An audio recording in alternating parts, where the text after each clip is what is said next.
नमस्कार, आप देख रहे हैं न्यूज मूवमेंट और मैं हूं आपके साथ ज्योतिका। आइए रुक करते हैं फटाफट खबरों की ओर। जिगना थाना क्षेत्र के नगवासी गांव में सड़क पर पास मांगने पर सिरफिरे बाइक सवार ने चाकू मार करके घायल कर दिया। गंभीर रूप से घायल पिकअप चालक को ट्रॉमा सेंटर में भर्ती कराया है। मामले की जानकारी मिलने पर पहुंची पुलिस ने युवक को अस्पताल पहुंचाया। हमले की जानकारी मिलने पर परिजन अस्पताल पहुंच गए हैं। जिगना थाना क्षेत्र के नगवासी गांव के मार्ग पर गुरुवार को उस वक्त अफरा तफरी मच गई जब बाइक सवार ने पीछे से आ रहे द पिकअप चालक को चाकू मारकर लहूलुहान कर दिया। इसके बाद शोर सुनकर ग्रामीण दौड़े तो बाइक सवार फरार हो गए। जानकारी मिलते ही मौके पर पहुंची पुलिस ने प्रदीप कुमार नामक पिकअप चालक को स्थानीय स्वास्थ्य पर ले जाकर उसकी हालत को देखते हुए मंडलीय अस्पताल रेफर कर दिया। संतोष गुप्ता की रिपोर्ट। एक नगवासी में घटना हुआ है, क्या है पूरा मामला, चाकू से बता रहे हैं। आज दिनांक 14 सितंबर 2023 को थाना जिगना क्षेत्र अंतर्गत सूचना मिली कि एक पिकअप चालक को एक बाइक सवार ने चाकू से घायल कर दिया है। सूचना मिलते ही तत्काल पुलिस टीम मौके पर पहुंचती है और घायल को तत्काल अस्पताल भर्ती कराया जाता है। आगे की विधिक कार्रवाई प्रचलित है। वजह क्या मिर्जापुर नगर में डेंगू रोग से पीड़ित मरीजों की संख्या तेजी से बढ़ी है। बुखार, सिरदर्द, उल्टी के मरीजों से मंडलीय अस्पताल के सभी बेड भरे हैं। प्रतिदिन बुखार के करीब 700 मरीज मंडलीय चिकित्सालय में पहुंच रहे हैं। डेंगू वार्ड में लगभग 36 मरीज हैं। 155 बेड के अस्पताल में 354 बेड बनाए गए हैं। मेडिकल कॉलेज के प्राचार्य डॉक्टर आर.पी. कमल ने बताया कि अभी नगर क्षेत्र के मरीज आ रहे हैं। सीएमओ को डेंगू से पीड़ित मरीजों के इलाके में रोकथाम के उपाय के लिए लिखा गया है। उत्तर प्रदेश के मिर्जापुर जिले में इन दिनों डेंगू का प्रकोप है। बुखार से पीड़ित मरीजों की भारी संख्या मंडलीय अस्पताल पहुंच रही। बथुआ वार्ड से एक ही परिवार के 5 लोगों को भर्ती कराया गया। चिकित्सालय में सभी बेड फुल हैं। शहरी इलाके से बुखार, सिरदर्द, उल्टी, पेट दर्द के मरीज लगातार मंडलीय चिकित्सालय पहुँच रहे हैं। बद्री अग्रहरी की रिपोर्ट।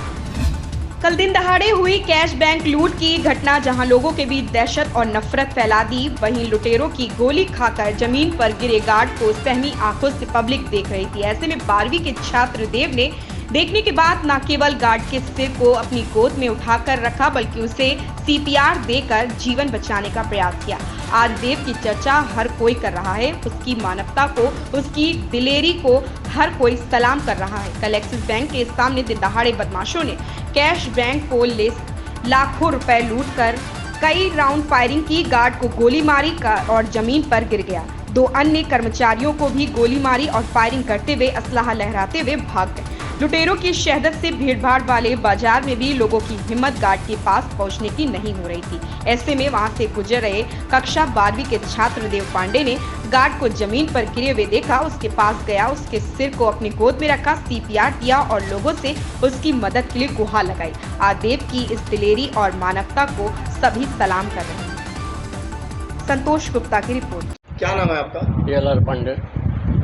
आपके परिवार का एक बच्चा, आपका पौत्र लगता है देव, जिसने कल बड़ी दिलेरी और बहुत बड़ी मानवता का उसने कार्य किया है। क्या कहना चाहेंगे, कैसा लग रहा है आपको? नहीं, बहुत बढ़िया किया है। जो भी किया है एकदम साहसी वाला काम किया है और जो संस्कार दिए हम लोग वो संस्कार है उसके अंदर। और क्या कहना चाहेंगे समाज के ऐसे लोगों से? और समाज में हम तो यही अपेक्षा करते हैं, समाज में ऐसे लोगों को निकलना चाहिए जो सड़क पर गिर जा रहे हैं, एक्सीडेंट हो जा रहे हैं, उनकी मदद करना चाहिए जहाँ तक हो सके। सर देव पांडे। देव, कल एक बड़ी घटना हुई, बदमाशों ने कैश बैंक लूटा। क्या देखा आपने और क्या किया? सर मैं उस टाइम स्कूल से, मेरी छुट्टी थी, मैं उस टाइम स्कूल से आ रहा था। वहाँ पे जो सिचुएशन क्रिएट है वो मेरे समझ में कुछ आ नहीं था कि चल क्या रहा है क्या नहीं। फिर मैं जब थोड़ा आगे बढ़ता हूँ तो मैं देखता हूँ कि एक गार्ड जो कि वहाँ पे गिरे हुए थे, लोग मुझे समझ आते चल क्या रहा है यहाँ पर। मैंने 1-2 को आवाज़ दी, पूछा क्या हुआ, बट वहाँ पर कोई रिएक्शन नहीं, कोई देख नहीं रहा, कोई समझ नहीं रहा। समझ के भी सब अनजान बन रहे हैं, जान के भी अनजान बन रहे, कोई बता नहीं रहा है, सब इधर से उधर भागे जा रहे हैं। पर वो गार्ड जो थे उनकी तरफ कोई आगे आया ही नहीं।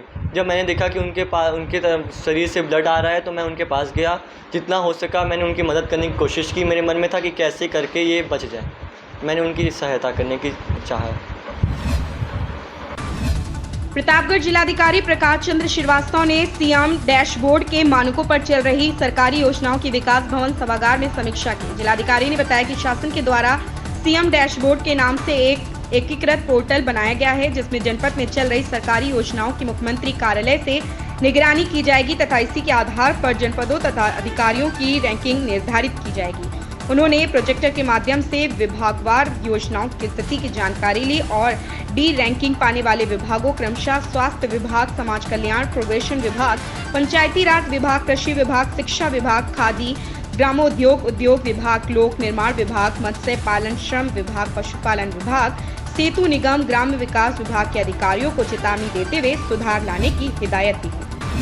कसेरवा में मेरी माटी मेरा देश कार्यक्रम भव्य रूप से संपन्न। विधानसभा क्षेत्र रानीगंज के देलूपुर मंडल अंतर्गत ग्राम सभा कसेरवा में सैकड़ों लोगों के साथ मेरी माटी मेरा देश कार्यक्रम के तहत कलश में हर घर से मिट्टी लेने का कार्य किया गया। मुख्य अतिथि पूर्व जिला पंचायत सदस्य लल्लन सिंह परिहार ने कहा कि मेरी माटी मेरा देश राष्ट्रीय कार्यक्रम को देश के सभी लोग खुशहाली से मनाएं और नवयुवकों में देश प्रेम का संदेश दें। कसेरवा शक्ति केंद्र संयोजक लव सिंह गहलोत एडवोकेट ने बताया कि कसेरवा ग्राम सभा में देश की आजादी के लिए स्वतंत्रता संग्राम सेनानी व ग्राम सभा के प्रथम मुखिया स्वर्गीय राम नारायण सिंह के नेतृत्व में ग्राम सभा के स्वतंत्रता संग्राम सेनानी व पूर्व प्रधान महावीर सैनी और बजरंगी मिश्रा भी जेल गए थे। इनके संबंध में महान क्रांतिकारी चंद्रशेखर आजाद से भी थे।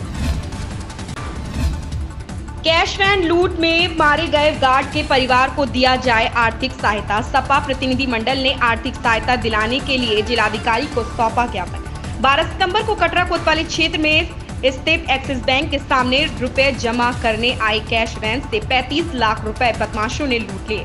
लूट की घटना को अंजाम देते हुए बदमाशों ने गार्ड की गोली मारकर हत्या कर दिया था। गार्ड की मौत के बाद परिवार में उसकी पत्नी और छोटे छोटे बच्चों का जीविकोपार्जन होना अब मुश्किल हो गया। परिवार को सरकारी आर्थिक सहायता दिए जाने के लिए सपा जिलाध्यक्ष के नेतृत्व में एक प्रतिनिधिमंडल जिलाधिकारी से मिला।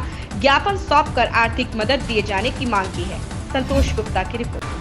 केंद्र सरकार द्वारा निर्धारित हेल्थ कवरेज का लक्ष्य प्राप्त करने एवं जनता के बीच स्वास्थ्य विभाग द्वारा संचालित विभिन्न स्वास्थ्य योजनाओं को जागरूकता बढ़ाने दृष्टिगत आयुष्मान भव अभियान का शुभारंभ किया गया। अभियान का शुभारंभ भारत की महामहिम राष्ट्रपति श्रीमती द्रौपदी मुर्मू के द्वारा वर्चुअल माध्यम से शुभारंभ किया गया। महामहिम राष्ट्रपति महोदया के संपूर्ण कार्यक्रम का पतरैया स्थित विकास भवन में सजीव प्रसारण किया गया। इस अवसर पर सदस्य विधान परिषद श्याम नारायण सिंह उर्फ विनीत सिंह, विधायक 96 रिंकी कोल, अध्यक्ष जिला पंचायत राजू कनौजिया एवं अध्यक्ष नगर पालिका परिषद श्याम सुंदर केसरी के अलावा जिला अध्यक्ष अपना दल एस इंजीनियर राम लॉटन बिन, जिलाधिकारी प्रियंका निरंजन के द्वारा दीप प्रज्वलित कर विकास भवन में आयोजित कार्यक्रम का शुभारंभ किया गया।